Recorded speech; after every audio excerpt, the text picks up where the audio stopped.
Pane nhau iri kufamba ichitenderera munyika medu, nyika yeZimbabwe, patoona kuti aiwa mashoko anobuda achiwishiwa kumutungamiri wenyika as a birthday message akainvolvewa aiwa mashoko rest in peace.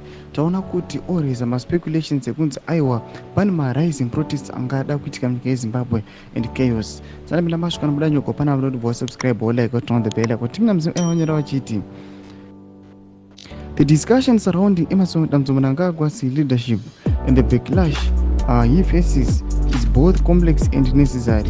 The recent uproar over someone allegedly wishing him rest in eternal peace raises important questions.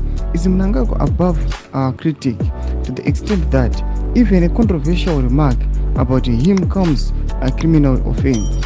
Whether such a treatment was made with intent or in jest, it touches on deeper issues of leadership, accountability, and the value of human life in Zimbabwe.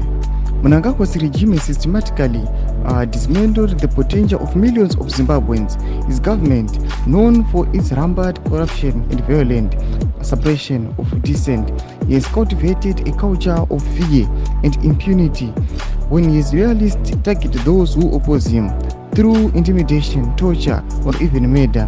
Why do his inner circle and supporters remain silent? This silence speaks volumes about the value of those who surround him. Ndomasvika tiri kuona kuti aiwa pana pachitiko chatoona kuti aiwa chinoitika the ruling party ZANU-PF patoona kuti mutungamiri wenyika aiwa anowishiwa birthday wish but achiinvolva mashoko ekuti rest in eternal peace. Vanhu vaiva vachiti aiwa zvaitova necessary noda kwokuti aiwa the ruling party ZANU-PF aiwa yaka destroya kana kuti dismantla the potential yevagari venyika yeZimbabwe.